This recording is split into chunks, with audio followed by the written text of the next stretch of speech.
Hello, everyone, and welcome into today's webinar, Future Proofing Your Business with Bloomfire. My name is David Flack, and I am a Senior Marketing Manager here at Bloomfire. And before I get to our speakers, I just want to, first of all, say welcome. And then also, as we go through our discussion today, encourage you to ask questions throughout this discussion. We'll do our best to answer all of those at the end. If we do run short on time, don't worry, we'll get back to you. We will try to address all the questions shortly after the webinar completes. Our speakers today are Dan Stratman and Shashi Menon. Dan is the Chief Marketing Officer at Bloomfire, and Shashi is Chief Executive Officer and co-founder at EcoEngineers. Dan, I'll get out of the way and turn things over to you. David, thank you. As always, appreciate it. Welcome, everyone, for our second 2024 webinar, and thank you for joining today. We're gonna jump right in here with Shashi Menon, who's the CEO of EcoEngineers and has been in that post for the last 15 years. And so we're just really thrilled to be able to have him here today to talk a little bit about how he and his organization have started their journey into knowledge management and the partnership with Bloomfire. So welcome, Shashi. Thank you. And as we get into this, maybe if you could give us an overview of what the mission and vision of EcoEngineers is and the work that you and your team do. Yeah, thanks, Dan. Pleasure to be here, and thanks for inviting me.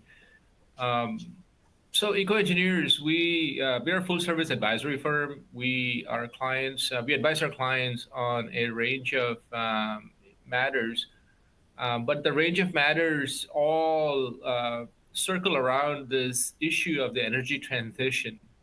And the energy transition is a term that we use to capture all the different sort of adaptation and mitigation, and just basically dealing with how is the climate change and the fact that our emissions are causing some impact on the weather, and what should we do about it, and how is that affecting business. And so that's what we specialize in.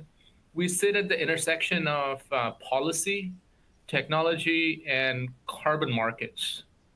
And those are the three things that are emerging as the sort of the big impact drivers on business. The disclosure and reporting policies are constantly evolving and getting more and more stringent. So you may have heard in the news that the SEC is contemplating climate disclosure regulations. The EPA and other regulators already have quite a menu of policies that kind of govern what emissions are allowed and not allowed. And then the IRS has tax incentives and tax credits that are based on your emission scores, and they have one for investments that you make in emissions reduction activities. So that's just the example of our federal government, right? Now you're talking all the state governments, you're talking the European Union, Canada, and all the other global governments, and there's like a huge complex web of regulations that are driving behavior change in the way we do business. And that's the reality of the 21st century, and it's probably one of the biggest disruptors that we're seeing, is the way people do business and their focus on how to reduce emissions from their operations and supply chains is grabbing a lot of attention, and it's grabbing a lot of headline and headspace among our clients. So that's what we do. We offer a full breadth of advisory services. We're a team of consultants, engineers, lawyers, PhDs, business analysts, market analysts, and we are laser focused on all the challenges that our clients face related to the energy transition. Well, I mean, just super interesting, and I think I probably learned more about those markets in the last couple minutes of your explanation than I've probably learned in years. It's just has to be such a dynamic space where information is changing almost daily. Like you said, you're trying to kind of sit at this intersection, between policy, between, energy and really, kind of the longevity of these companies, right? How do they plan for the future? So I have to imagine information is at a premium when it comes to decision making for your consultants as well as for these companies. So maybe, just expound a little bit on, how you kind of establish that solid foundation of information and knowledge to help drive, your business into markets that are just so rapidly changing and somewhat volatile. Hmm. Yeah, so I touched a little briefly on the complex regulatory landscape within which we operate. But the other side of that is, do we have the technology to actually transition? I mean, are there alternate fuels? Like, what is being done to allow industrial decarbonization from a technology perspective? So that's another extremely complex web of information that complements regulations. And then the third thing is connecting all those dots and creating a sort of an economic and financial model that will help with decision making as to what do you do. I mean, like, do you continue as business as usual, or do you invest in R&D? How do you stay current on what changes are taking place, and how do you manage your business in this really rapidly evolving sort of universe where there's something new happening. So in that context, I think to address your question, there's really two kinds of information, right? One is you can probably go to Google and just about like type in a question and get an answer, and then there is something we call the information we gather by just being around the fireside for the past 15 years. And that's very different. That is not something you can Google and just get. Those are insights that we have developed just through experience and just by being around the fireside for a long time. And the people on our team have been doing this for 20, 30, 40 years, some of them. And so there's a wealth of information that they have in their heads that you won't get anywhere else. So our challenge was to capture both of that. Like, one, we wanted to take the information that is generally accessible, but curate that and create a library that specifically caters to our clients' needs and tastes on what they need to see and they want to see. And second, add a layer of insights that we have gathered just from being around and working in this space for a long time. And so those are the two twin challenges we saw. And how do we do that? And how do we curate all of that in a way that would make the information readily accessible, intuitively sort of user friendly, so someone doesn't feel that it's too difficult to get the information. It has to be kind of readily accessible. And there has to be some element of personalization in that whole process. So those are some of the sort of the key requirements that we had as we started thinking about how do you go about creating a sort of a knowledge platform where this information is all being warehoused.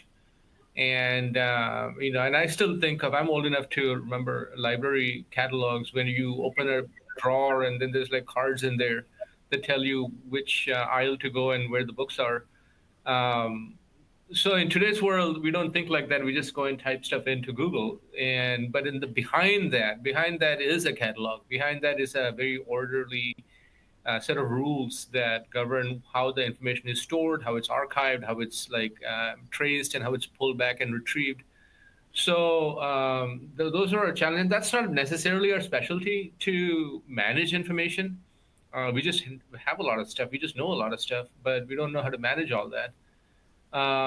So that's kind of when we met up with Bloomfire, and we were very pleasantly, surprised to realize that you guys have been working in this space a long time, and you had like some ready off-the-shelf products that could actually help us do that.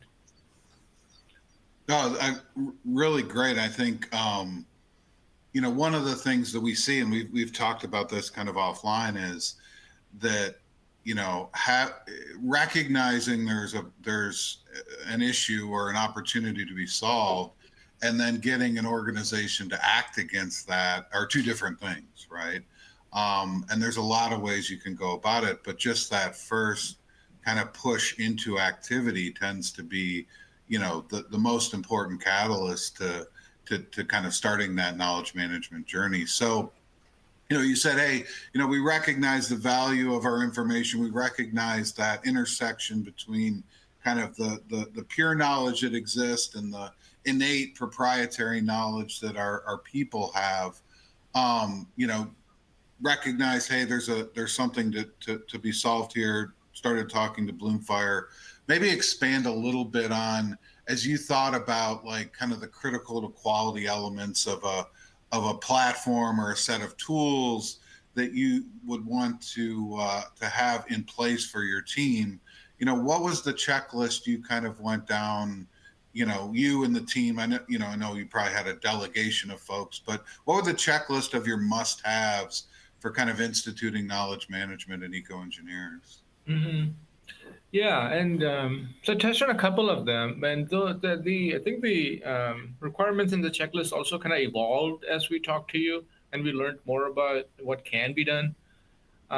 So we wanted a Google-like interface where we could have, and for one, we started off by saying that our goal is to really eliminate water cooler conversations, which is difficult anyway because we don't all work in the same office, and even those that live in the same town, we have such a flexible work from home policy that not everybody. I mean, there is no necessarily a water cooler that we all gather around. In fact, we created like a water cooler Teams meeting space. That's what we call it, just to encourage people to come and talk.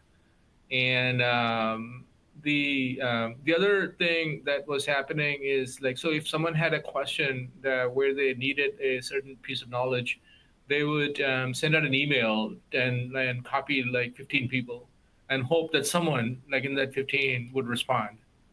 And or they would send it to the whole company sometimes. Does anyone know this?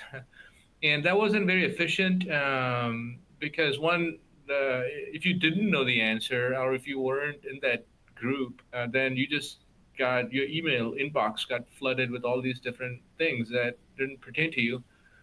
So it was not the most efficient way, just email blasting a bunch of people or just walking over to somebody's desk. And then the other aspect of that is that those types of information exchanges were also very transient. There's no permanent record that they ever happened. So the second or third time, the next person who had the same question, they would have to do it again. They would have to get up and walk over to someone's desk, or they would have to blast out an email. And none of this was really getting captured in any place, and which all worked fine when we were like smaller, but we are about 120 people now, and we'll probably be close to 200 people by the end of the year. So we're getting to a size, we're still small, but we're getting to a size where managing that information is impossible at that level of emails and conversations. And so that was one of our requirements, is how do we warehouse all this information? So we have somebody on the sales team talking to a customer, and they have a question about the client's specific situation. They can actually go somewhere in an internal site and then see if the answer already exists there, or ask the question and get an answer within 24 to 48 hours. So that was sort of like some of the requirements we had. We wanted a place where all our information was stored, and anyone in the company can go in and they'll have a login, and they can just ask a question, and the warehouse information will surface as like, hey, have you looked at these documents? These documents may have your information that you're seeking. Or if that information is not readily accessible, that question that they posed will be then sent to an expert in the field. and that the moderators will take those questions. They act as traffic police, and they take that question and they triage it to some experts who will, within 24 hours, they answer it. So setting that up and kind of causing that behavior change to happen was our primary objective, and those are some of the requirements that we had. Um, I'm happy to say that we've been in this for like what 60 days now, and it's been very successful. We went through a 6 months or 4 to 6 month period of like kind of really like gathering all the information and uploading it and like kind of organizing it, creating tags so they're easily searchable. And then for the past 60 days, we've been working with the entire team to sort of encourage that behavior change and saying, hey, go in there. And we call it Atlas, like our version of internal facing version of Bloomfire. And so we have now the slogan is Ask Atlas. And so we want people to go in there and ask the question. And the more you ask, the smarter it gets, because then there's more answers in there. And so the second time someone comes around, that answer is already there. Like, so it's there's a lot of efficiencies we are creating through this process. And I was actually just scanning the Atlas website this morning, and I was really impressed. I mean, like it's almost as if like once you gave people a tool and said, "Hey, you can actually ask questions here." I was really impressed at the depth and breadth of questions that were coming from. There were people asking like, "Hey, does anyone in the company have expertise on some European regulations?" Or does anyone know what will happen if you were to like manage? It was very specifically, they were talking about like dairy farming and milk production and some emissions associated with that. But in every case, what really impressed me was there was an answer. Someone came in and said, "Oh yeah, I've worked on that in the past, and here's how we approached it." And so it works, and it's become a place where people go to ask and answer questions now. That's fantastic. Appreciate those recent anecdotes, and having worked on both sides, both for Bloomfire and as a customer in the past, I couldn't agree with you more, Shashi. I think you end up with this kind of momentum behind knowledge sharing and to lead to these better outcomes, and especially in an industry that you're in where you're trading on knowledge, right? I mean, to be able to arm your folks with this and at point in time is really critical. I know we've talked a bit about kind of the impact on the people thus far, but the other thing you and I discussed was like you guys are still adding resources, right? You're bringing on new headcount. You've got a wealth of knowledge contained within the folks that are there, but every day you're planning, I think, on growing the company pretty significantly this year. Has that changed your opinion on knowledge management, or is that have you thought about how maybe this Atlas approach can help with onboarding or knowledge retention, maybe for folks who are deeper in their career? Any thoughts on that? Yeah, no, that's a really good point. And one of the surprise benefits I noticed was that although this wasn't our original intention, I noticed that like people went in and started creating a series. And a series is just a way to organize a group of information into a series. And then I noticed that people were using those series to train new people being hired, which wasn't like in our radar when we first started thinking about all this. But it's been a very good benefit that has come out of it. And so when we have a new person, we give them like sort of, hey, you need to maybe watch these like 3 series. And then they go through that, and it consists of like a set of documents, webinars, PowerPoints, presentations. And having spent like some time doing that, they actually acquired some basic foundational knowledge related to their jobs and the industry and the technology and the policies and the kind of stuff that we work in. And while they're doing that, they continue to ask questions, and as they ask those questions, they find that many of those questions have already been asked, and the answers are like readily available. Or if they're new questions, then that just makes the system richer, and it challenges our subject matter experts to come and respond, and the whole system gets smarter as a result of that. So that's been a great benefit that has come out of this. And the other side of that is, there's also people who eventually, we all like get old and we retire. And when we do that, we take a vast amount of information with us, which is a shame because, I've always wished that, like, I mean, the wealth of experience that someone has from doing something for like 40, 50 years, and whatever it is, that you're doing, right? Like, it's incredible. There's a lot of value in that. It's incredible value in that. So how do you get better at capturing that? I think in the olden days, like, you had an apprentice, right? And the apprentice worked with you and under you, and he or she learned everything that you knew. And at some point, they were able to carry the tradition forward. But today, we don't really have all that. So we have to find ways to capture all that knowledge and information in ways. So the best way to do that is, one, we encourage the more experienced people to contribute to Atlas and share their insights. Some of them are subject matter experts that actually answer questions. So they're able to step in and answer questions where other people don't know the answer. So in those ways, over time, we hope that a lot of that sort of institutional knowledge that they have in their heads and we have as a group is recorded and captured and warehoused, so we could use it for the next generation of people who come through. That's amazing. Well, we are coming up on our time today. Maybe before I wrap things up, just and this is we'll call this a bonus question. You're sitting at the helm of this organization. For other C-suite folks at other companies, any parting shots for them when it comes to thinking about it from an executive perspective? How does one find either the time to devote to starting a knowledge management program or justification? Anything you would kind of impart to your colleagues in the C-suite when it comes to starting a knowledge management journey?